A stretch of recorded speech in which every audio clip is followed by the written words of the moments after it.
Assalamualaikum warahmatullahi wabarakatuh. Halo semua. Perkenalkan, kami dari kelompok 5 ingin mendemonstrasikan praktikum uji protein menggunakan asam cuka dengan garam. Sebelumnya, perkenalkan, saya Risma Sari Alia Binesti dengan NPM 031. Dan saya Dalu Fidaronya Amin dengan NPM 125. Saya Srihatati Rahayu dengan NPM 038. Saya Nisa Zara dengan NPM 087. Dan saya Aulia Sayanti dengan NPM 060. Stay tune.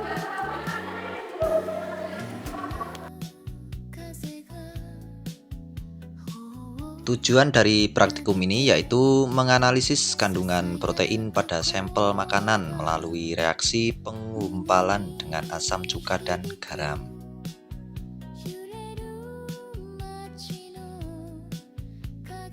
Protein merupakan biomolekul makroesensial yang tersusun atas polimer asam amino yang terbentuk melalui ikatan peptida. Secara fungsional, protein berperan dalam hampir seluruh proses biologis, termasuk sebagai katalis enzimatik, molekul transport, hormon, serta komponen struktural sel. Keberagaman fungsi protein sangat ditentukan oleh kompleksitas struktur tiga dimensinya yang terdiri atas struktur primer, sekunder, tersier, hingga kuartener. Stabilitas struktur tersebut dijaga oleh berbagai interaksi non-kovalen seperti ikatan hidrogen, interaksi ionik, gaya hidrofobik, dan gaya van der Waals yang sangat sensitif terhadap perubahan kondisi lingkungan seperti pH, suhu, dan kualitas ionik larutan. Gangguan terhadap kondisi ini dapat menyebabkan perubahan konformasi protein yang disebut denaturasi menurut Pujiadi dan Supriyanti 2019.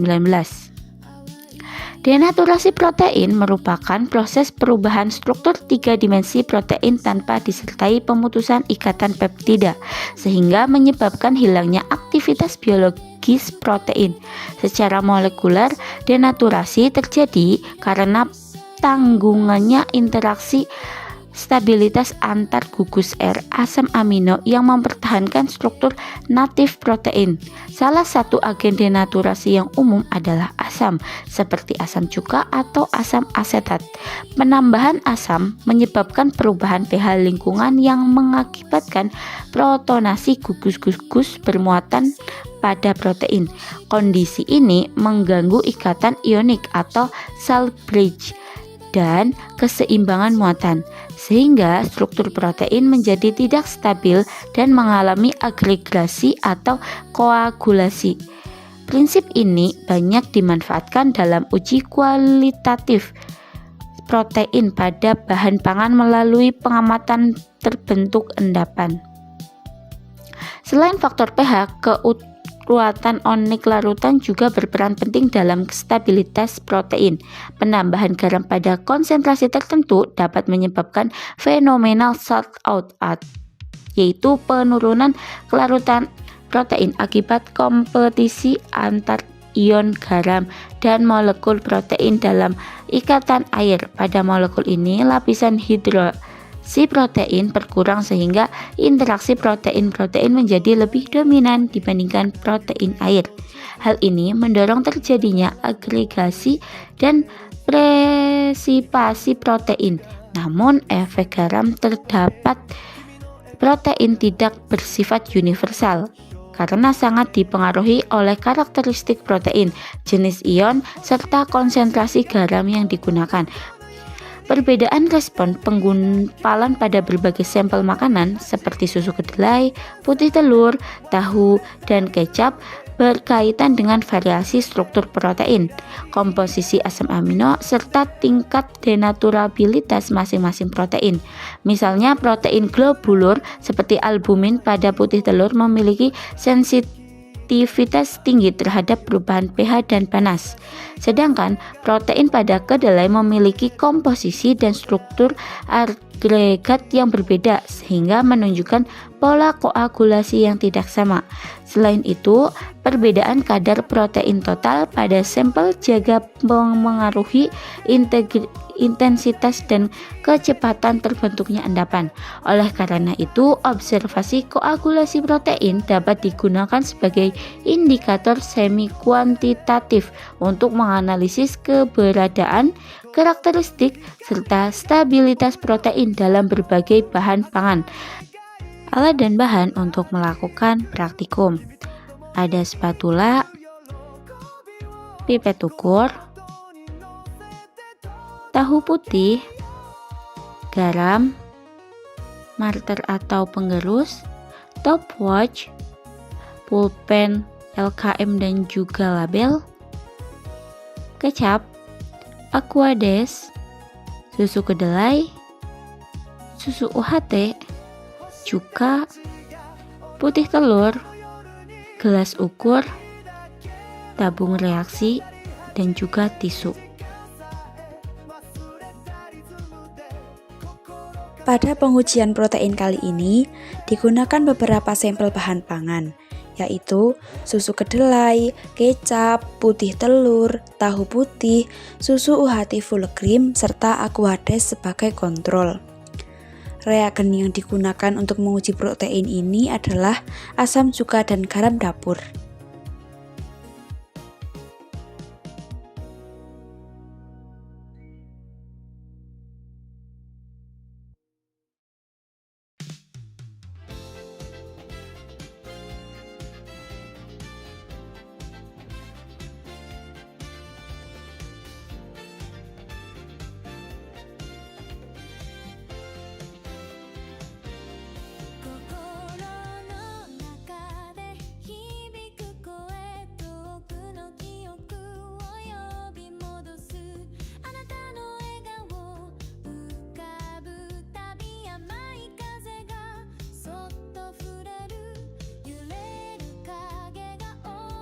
Lalu tambahkan garam sejumput menggunakan spatula ke dalam P6, P5, P4, P3, P2, dan juga P1.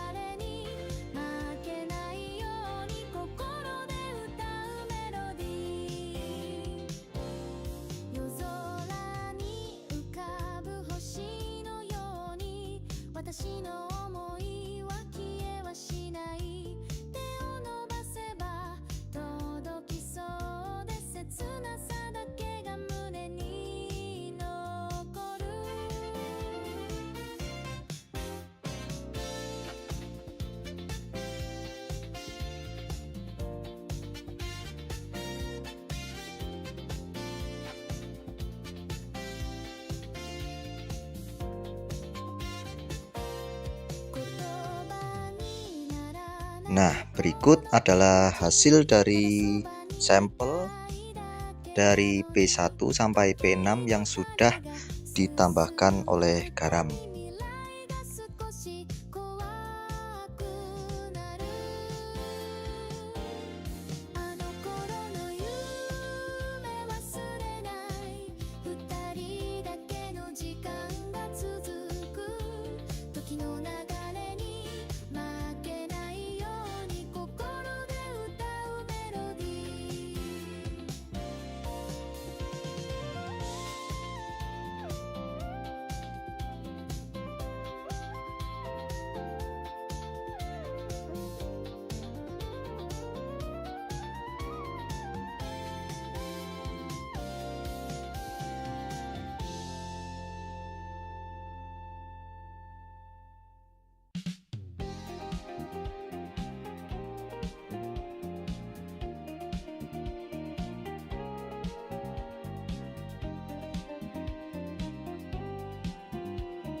なさ混じる甘い香り君の瞳に映る世界それが私のすべてになる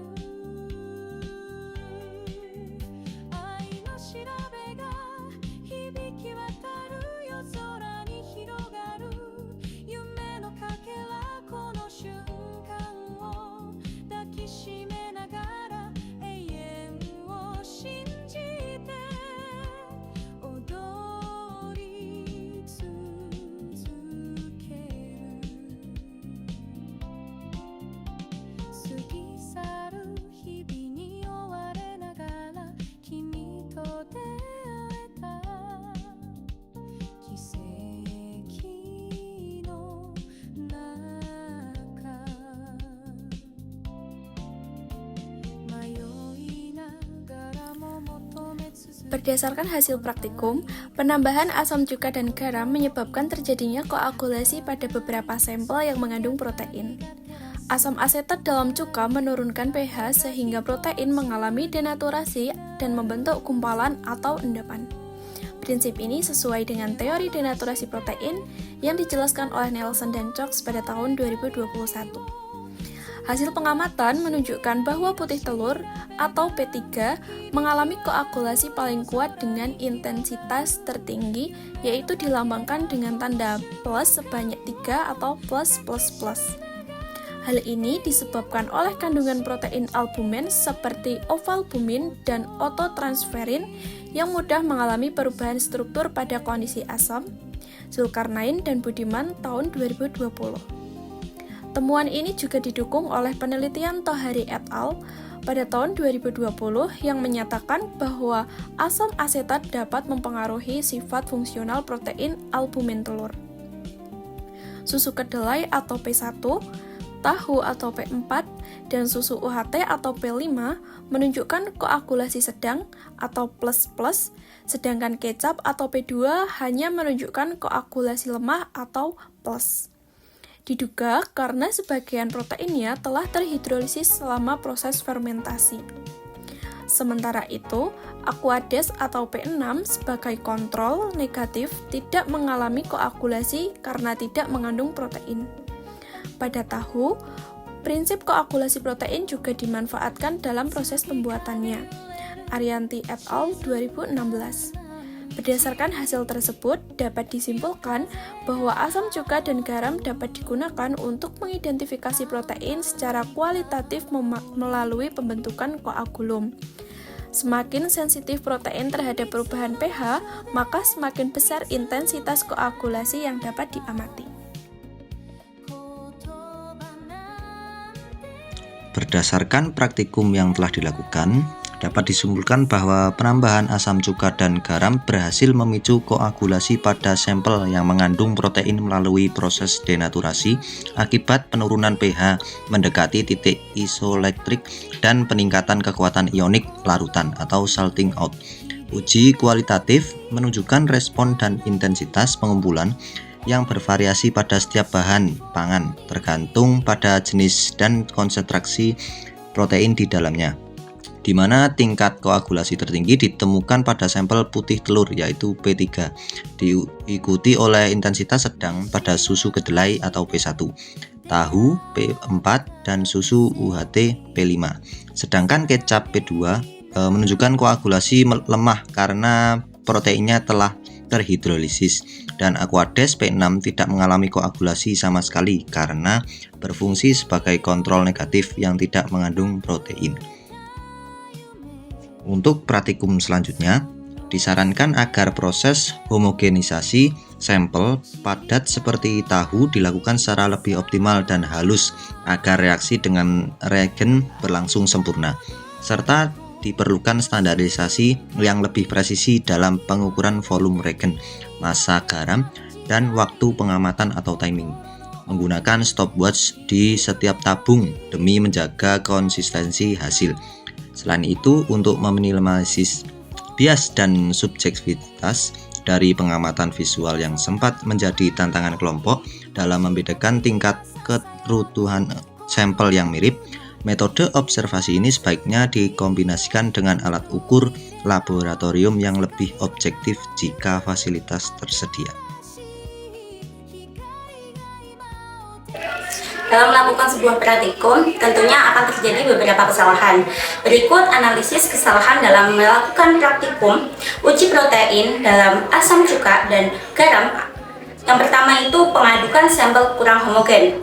Pengadukan sampel yang kurang homogen sehingga protein tidak tercampur sempurna dengan asam cuka dan garam, mengakibatkan proses denaturasi dan koagulasi protein tidak terjadi secara merata pada seluruh bagian sampel. Yang kedua, penambahan garam tidak seragam dan setiap sampel karena jumlah garam yang digunakan hanya berdasarkan perkiraan atau pengambilan yang sedikit atau sejumput. Hal ini dapat menyebabkan perbedaan tingkat penggumpalan protein yang diamati. Selanjutnya, ada sampel tahu tidak dihancurkan secara sempurna. Menghancurkan tahu yang tidak dilakukan secara sempurna dapat menggumpal yang mengakibatkan kontak antara protein dengan reagen. Kondisi ini dapat menyebabkan reaksi koagulasi berlangsung yang kurang optimal. Selanjutnya ada kontaminasi alat praktikum seperti pipet, sendok, dan pengaduk yang tidak dibersihkan dengan baik sebelum digunakan pada sampel lainnya. Kontaminasi dapat mempengaruhi hasil pengamatan dan mengurangi ketelitian data.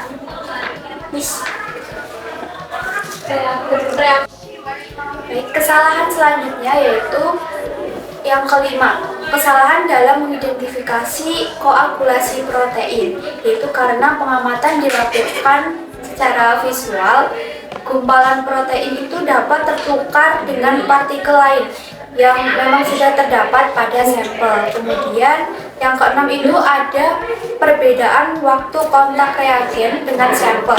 Misalnya ada sampel yang diamati lebih lama setelah penambahan asam cuka dan garam dibandingkan sampel lainnya.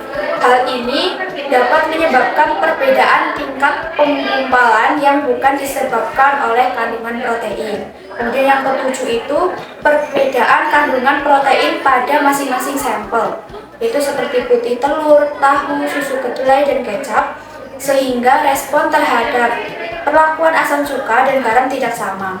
Faktor ini dapat mempengaruhi interpretasi hasil jika tidak diperhatikan dengan baik. Kemudian yang ke-8 yaitu konsentrasi asam cuka yang digunakan tidak diketahui secara pasti, sehingga kemampuan asam dalam mendenaturasi protein dapat berbeda dari yang diharapkan.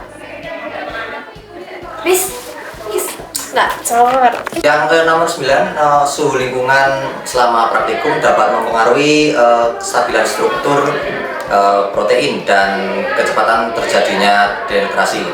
Dan perbedaan suhu berpotensi menyebabkan variasi hasil pengamatan. Yang ke-10 itu ada ketidakstabilan protein selama penyimpanan sampel. Sampel yang terlalu lama dibiarkan sebelum pengujian dapat mengalami perubahan yang struktur protein yang akibatnya berpengaruh pada lingkungan atau aktivitas mikroorganisme sehingga mempengaruhi hasil reaksi koagulasi. Yang ke-11 ada sebagian sampel masih menempel pada dinding tabung reaksi atau wadah sehingga tidak seluruh sampel bereaksi dengan asam cuka dan garam.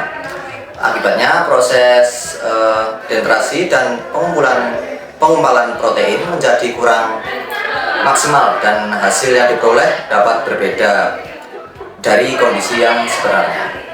Kesimpulan dari analisis kesalahan tersebut dapat mempengaruhi proses denaturasi dan koagulasi protein yang terjadi selama praktikum, sehingga hasil pengamatan yang diperoleh itu mungkin tidak sepenuhnya menggambarkan kondisi yang sebenarnya.